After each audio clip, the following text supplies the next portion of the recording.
कल्पना करा, एका अशा ठिकाणी जायचंय जिथे जाण्यासाठी तुम्ही आतुर आहात. पण प्रत्येक पावलावर अडथळे आहेत.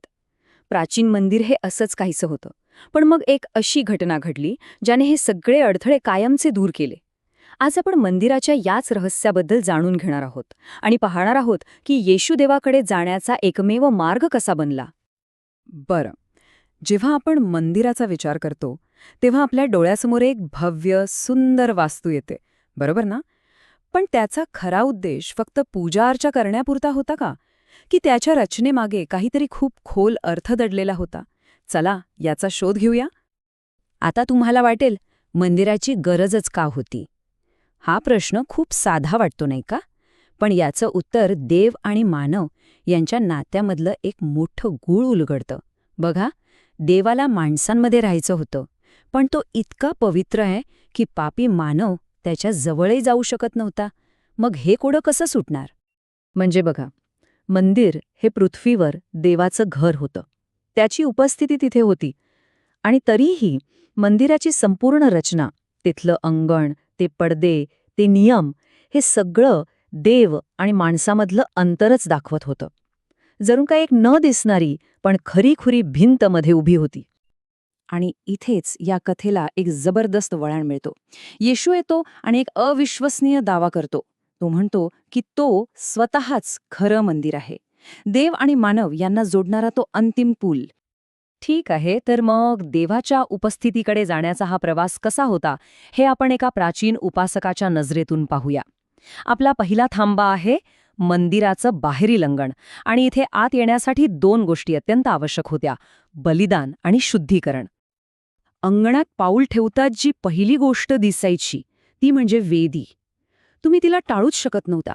ती एक सततची, शक्तिशाली आठवण होती की पापाची किंमत चुकवावी लागते आणि त्यासाठी बलिदानाची गरज आहे. पण गंमत म्हणजे त्या वेदीवर अर्पण केलेलं प्रत्येक बलिदान हे फक्त एक प्रतीक होतं, एक इशारा होता. तो इशारा होता एका अंतिम, परिपूर्ण बलिदानाकडे. आणि ते बलिदान होतं स्वतः येशूचं, ज्याने संपूर्ण मानवजातीची पापे स्वतःवर घेतली. ठीक आहे, तर बलिदान ही झाली पहिली पायरी. पण तेवढं पुरेसं नव्हतं. बलिदानानंतर याजकांना गंगाळात स्वतःला स्वच्छ धुवावं लागायचं. हे आध्यात्मिक शुद्धीकरणाच्या गरजेचं प्रतीक होतं. तुम्हाला शुद्ध व्हावंच लागायचं. तर मग आपल्याला अशी खोल आध्यात्मिक शुद्धता कशी मिळू शकते? तर मुद्दा हा आहे की येशू आपल्याला केवळ पाण्याने नाही, तर देवाच्या वचनाच्या सामर्थ्याने शुद्ध करतो. ही एक आतून होणारी शुद्धी आहे. तोच खऱ्या शुद्धीकरणाचा स्रोत आहे.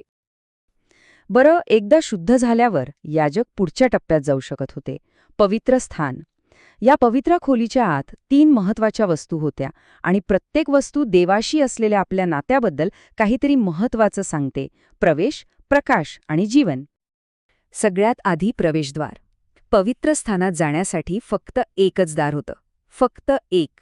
हे थेट येशूकडे बोट दाखवतं की तोच देवापर्यंत पोहोचण्याचा एकमेव मार्ग, एकमेव दार आहे. आता त्या खोलीची कल्पना करा. तिथे एकही खिडकी नव्हती. आत पूर्ण अंधार होता. प्रकाशाचा एकमेव स्रोत होता तो सोन्याचा दीपस्तंभ, जो पवित्र आत्म्याच्या प्रकाशाचं सुंदर प्रतीक आहे. मग तिथे होतं समर्पित भाकरीचं मेज. त्यावर 12 भाकरी होत्या, ज्या देवाच्या निरंतर तरतुदीचं प्रतीक होत्या. आणि येशू काय घोषित करतो? तो म्हणतो की तो स्वतः जीवनाची खरी भाकर आहे, जी सार्वकालिक आध्यात्मिक पोषण देते. आणि आता आपण मंदिराच्या अगदी केंद्रस्थानी, सर्वात पवित्र जागी पोचलो आहोत. एक अशी जागा जिथे कोणताही सामान्य माणूस, अगदी सामान्य याजकसुद्धा कधीही पाऊल ठेवू शकत नव्हता. मग मध्ये काय होतं? एक प्रचंड जाड पडदा. तो अंतिम अडथळा होता. हा पडदा मानवाला अतिपवित्र स्थानातील देवाच्या प्रत्यक्ष, थेट उपस्थितीपासून वेगळं ठेवत होता. तर मग हा भव्य अडथळा नक्की कशाचं प्रतीक होता? आश्चर्यकारकपणे शास्त्र आपल्याला सांगतं की हा पडदा स्वतः येशूच्या शरीराचं प्रतीक होता. आणि म्हणूनच हा क्षण इतका शक्तिशाली आहे. येशूच्या मृत्यूच्या अगदी त्याच क्षणी मंदिराचा तो पडदा वरपासून खालपर्यंत फाटला. तो अडथळा दूर झाला, कायमचा. देवाकडे जाण्याचा मार्ग आता सर्वांसाठी पूर्णपणे खुला झाला होता. त्या पडद्याच्या फाटण्याने केवळ एक मार्ग खुला झाला नाही, तर त्याने देवाच्या निवासस्थानाचं स्वरूपच मुळापासून बदलून टाकलं.